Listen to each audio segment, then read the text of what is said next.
Hello बच्चों, ये question जो है आपका work energy and power chapter का क्वेश्चन है। देखिए देखिए क्वेश्चन में क्या कह रहा है। A body of mass 2 kg initially at rest moves under the action of an applied horizontal force of 7 newton on a table with coefficient of kinetic friction is equal to 0.1। देखो, एक table के ऊपर जो है कोई body है, उसका मास 2 kg है। ठीक है, इस बॉडी को किसी टेबल के ऊपर रखा, मान लीजिए टेबल है, हमने टेबल के ऊपर ये बॉडी रखी हुई है। इसका जो मास दे रखा है वो 2 kg हमें गिवन है। इस पे जो है बच्चों, इस बॉडी पे जो है कुछ फोर्स अप्लाई किया जा रहा है। कितना फोर्स अप्लाई किया जा रहा है? 7 न्यूटन का फोर्स हॉरिजॉन्टल डायरेक्शन में अप्लाई किया जा रहा है। ठीक है, इस डायरेक्शन में कुछ फोर्स अप्लाई किया जा रहा है। ये जो फोर्स है 7 न्यूटन का फोर्स है। ठीक है, अब देखो आगे क्या लिखा है, with coefficient of kinetic friction. बच्चों यहाँ पे कोफिशिएंट ऑफ काइनेटिक फ्रिक्शन दे रखा है। इसका मतलब ये है कि जब इस बॉडी पे ये फोर्स अप्लाई किया जा रहा है तो ये बॉडी क्या करेगी? मूव करेगी। लेकिन बच्चों अपोजिट डायरेक्शन में यहाँ पे फ्रिक्शन भी प्रोड्यूस हो रहा है। ठीक है, फ्रिक्शन फोर्स भी प्रोड्यूस हो रही है जो इस मोशन को अपोज कर रही है। इसीलिए यहाँ पे कोफिशिएंट ऑफ काइनेटिक फ्रिक्शन दे रखा है। देखो बच्चों, कोफिशिएंट ऑफ काइनेटिक फ्रिक्शन हमें गिवन है, तो इसकी जो वैल्यू दे रखी है 0.1 दे रखी है। ठीक है, कोफिशिएंट ऑफ काइनेटिक फ्रिक्शन। अब देखो फ्रिक्शन का फॉर्मूला क्या होता है? फ्रिक्शन का फॉर्मूला होता है आपका म्यू इंटू एन। एन का मतलब क्या होता है? Normal reaction. अब देखो बच्चों, सबसे पहले इस बॉडी पे टोटल कितनी फोर्सेस लग रही होंगी? एक तो डाउनवर्ड डायरेक्शन में mg फोर्स लगेगी, जिसे हम वेट ऑफ बॉडी बोलते हैं या ग्रेविटेशनल फोर्स भी इसे बोल सकते हैं। अब देखो बच्चों, अगर ये बॉडी इस बॉडी पे क्या लग रहा है? एक ग्रेविटेशनल फोर्स लग रहा है, इसे वेट ऑफ बॉडी बोला जाता है। तो ये फोर्स जो है इस टेबल के सरफेस पे लग रहा है। ठीक है, तो ये टेबल भी क्या करेगा? रिस्पॉन्ड करेगा, और ये भी अपोजिट डायरेक्शन में नॉर्मल रिएक्शन लगाएगा according to Newton third law. इतना आपको पता ही है। ठीक है, तो देखो सबसे पहले बच्चों यहां पे हमें देखो, ये तो अप्लाइड फोर्स है, ये तो अप्लाइड फोर्स है 7 न्यूटन। चलो अप्लाइड फोर्स हमारी जो है ये एफ मतलब अप्लाइड फोर्स है, ये आपकी ये अप्लाइड फोर्स है। अप्लाइड फोर्स 7 न्यूटन हमारी गिवन है। तो सबसे पहले बच्चों ये जो फ्रिक्शन है ना, फ्रिक्शन को कैलकुलेट कर लेते हैं। ठीक है, फिर आगे इस क्वेश्चन को सॉल्व करना शुरू करते हैं। जो जो हमें गिवन है वो वैल्यू पहले फाइंड कर लेते हैं।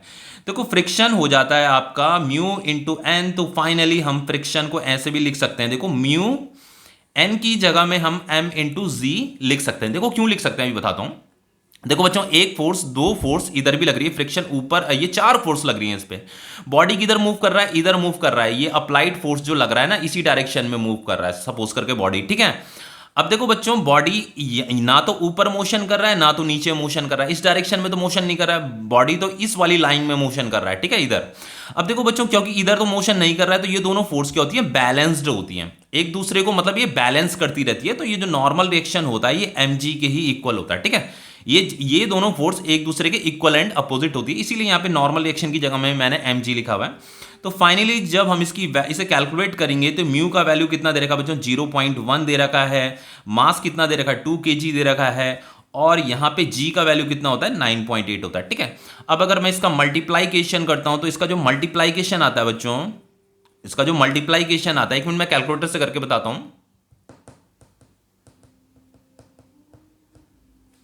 ये आ रहा है आपका 1.96 न्यूटन। ठीक है, ये आपका फ्रिक्शन फोर्स आ गया, ये आपका अप्लाइड फोर्स है। अब देखो हमें आगे क्या करना है। देखो बच्चों, यहां पे हमें पूछा है, क्वेश्चन में पूछा work done by the applied force in 10 second. देखो हमें क्या करना है, यहां पे 10 सेकेंड में कितना वर्क डन इसने किया है, अप्लाइड फोर्स ने कितना वर्क डन किया है, वो हमें कैलकुलेट करना है। Work by applied force. ठीक है, work by applied force in 10 second. देखो बच्चों, वर्क डन का फॉर्मूला क्या होता है? मान लो आफ्टर 10 सेकंड ये बॉडी यहां पहुंच गई। ठीक है, after 10 second t is equal to 10 second में ये बॉडी यहां पहुंच गई, तो हमें यहां से लेकर के यहां तक का वर्क डन कैलकुलेट करना है। लेकिन अप्लाइड फोर्स का वर्क डन कैलकुलेट करना है, तो force work done by applied force का फॉर्मूला क्या हो जाएगा? Applied force into displacement into cos theta. ठीक है, ये कांस्टेंट फोर्स का वर्क डन का फॉर्मूला होता है। ठीक है, F into D into cos theta, ये फॉर्मूला तो आपको पता ही होगा।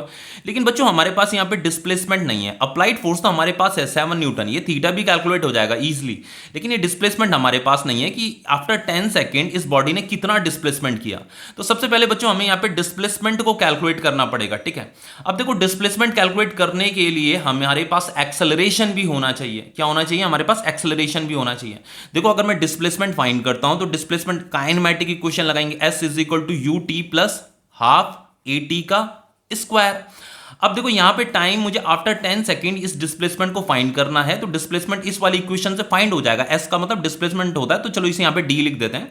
लेकिन बच्चों मेरे पास एक्सेलरेशन तो है ही नहीं, तो मुझे एक्सेलरेशन भी फाइंड करना पड़ेगा। तो देखो एक्सेलरेशन कैसे फाइंड करते हैं बच्चों, जो एफ नेट होता है, एफ नेट का फॉर्मूला क्या होता है? एफ नेट का फॉर्मूला होता है मास इंटू एक्सेलरेशन।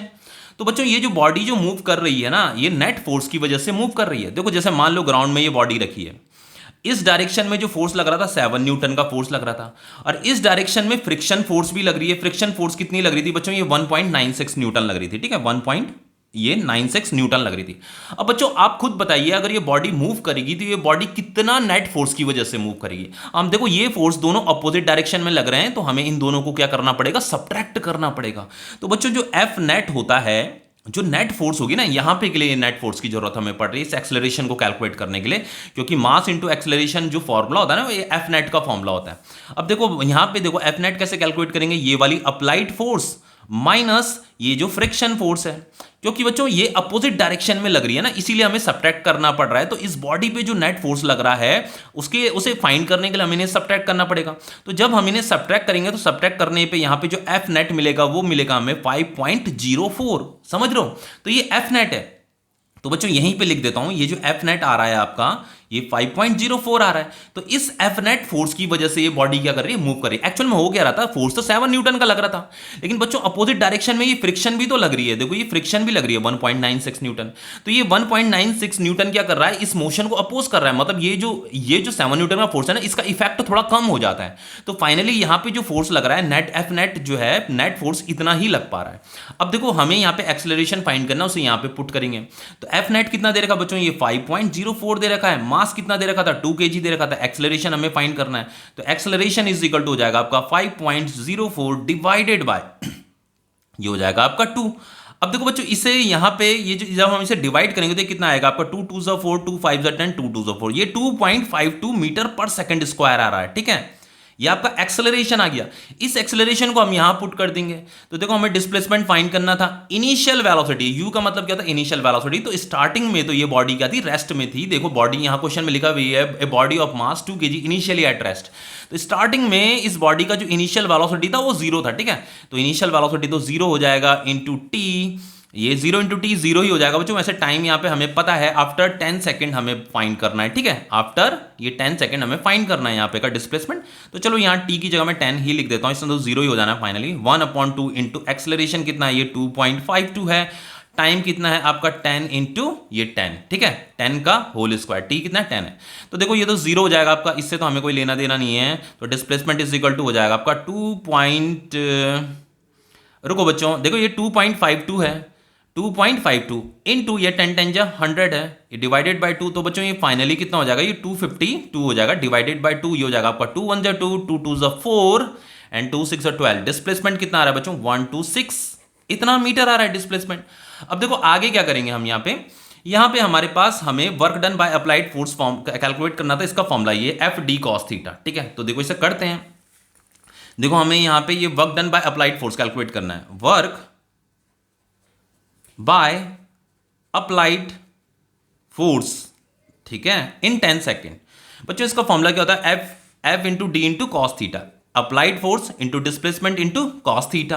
बच्चों अप्लाइड फोर्स का हमें वर्क डन कैलकुलेट करना है। ये देखो ये बॉडी जब इधर मूव करेगी तो कंटिन्यूअसली अप्लाइड फोर्स भी लग रहा है, फ्रिक्शन भी लग रहा है, अप्लाइड भी लग रहा है, फ्रिक्शन भी लग रहा है। तो हमें इस अप्लाइड फोर्स का वर्क डन कैलकुलेट करना है। तो अप्लाइड फोर्स तो कितनी देर की है? देखो यहाँ पे हमें ये 7 न्यूटन दे रही है, तो ये 7 न्यूटन आ जाएगा।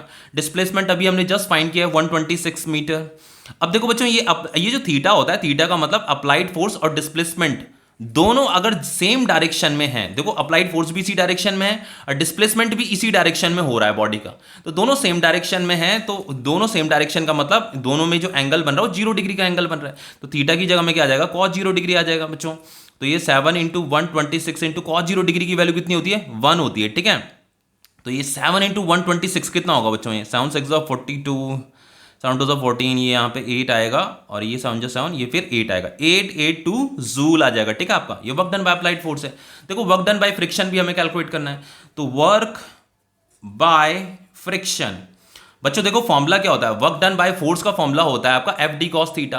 तो यहाँ पे work done by friction force का वर्क डन हमें कैलकुलेट करना है, तो एफ की जगह में क्या आ जाएगा, यहाँ पे फ्रिक्शन आ जाएगा into displacement into cos theta आ जाएगा। ठीक है, देखो फ्रिक्शन हमने यहाँ पे कैलकुलेट किया था, फ्रिक्शन कितना आ रहा था आपका, ये फ्रिक्शन हमने यहाँ पे ये कैलकुलेट किया था 1.96, तो यहाँ पे ये 1.96 आ जाएगा, डिस्प्लेसमेंट आपका 126 है। अब देखो बच्चों फ्रिक्शन फोर्स इधर लग रही है, डिस्प्लेसमेंट इस डायरेक्शन में हो रहा है, फ्रिक्शन इधर लग रही है, डिस्प्लेसमेंट इधर हो रहा है, तो इनमें जो एंगल बन रहा है 180 डिग्री का एंगल बन रहा है। ठीक है, तो यहाँ पे थीटा की जगह में क्या आएगा, 180 डिग्री आएगा। हमेशा याद रखना ये जो एंगल होता है इन दोनों में जो एंगल बन रहा होता है, जो इनकी डायरेक्शन होती है ना, बस उसके अकॉर्डिंग एंगल फाइंड कीजिए, यहाँ पुट कर दीजिए।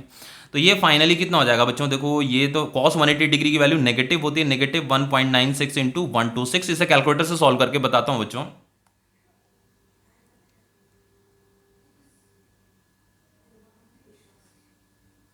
बच्चों ये आ रहा है आपका नेगेटिव 246.96 जूल। ठीक है, ये वर्क डन आ गया। अब देखो नेक्स्ट हमसे पूछा है work done by net force on the body in 10 second. हमें work done by net force भी फाइंड करना है, work done by net force. अब देखो work done by net force कैसे निकालेंगे, इसका फॉर्मूला फ्रिक्शन, जैसे ये एफ डी कॉस थीटा था ना फॉर्मूला, तो एफ की जगह में एफ नेट आ जाएगा। ठीक है, क्योंकि हमें इस फोर्स का वर्क डन कैलकुलेट करना है, F not into displacement into cos theta. बच्चों एफ नेट हमने यहां पे फाइंड किया था, देखो एफ नेट हमने कितना फाइंड किया था, ये था 5.04। ठीक है, अभी हमने यहां जब सब्ट्रैक्ट किया था यहां से सॉल्व किया था, एफ नेट ये है आपका 5.04, तो यहां पे 5.04 आ जाएगा, डिस्प्लेसमेंट आपकी 126। अब देखो बच्चों इस पे जो एफ नेट लग रही थी वो इस डायरेक्शन में लग रही थी, ये अप्लाइड फोर्स था, ये फ्रिक्शन फोर्स था, अप्लाइड फोर्स ये था, फ्रिक्शन फोर्स ये था। तो ये ग्रेटर जो एफ नेट होगी, एफ नेट की डायरेक्शन हमेशा जो जिधर मोशन हो रहा होगा ना उसी तरफ एफ नेट की डायरेक्शन होती है। तो मोशन इधर हो रहा है तो एफ नेट की डायरेक्शन भी इसी तरफ है, डिस्प्लेसमेंट की डायरेक्शन भी इधर ही है, तो यहाँ पे ये थीटा कितना हो जाएगा, 0 डिग्री हो जाएगा। ठीक है, क्योंकि दोनों की डायरेक्शन सेम है, फोर्स की भी और डिस्प्लेसमेंट की। तो देखो इसका मल्टीप्लाइकेशन कितना होगा बच्चों, कैलकुलेटर से बताता हूं अभी।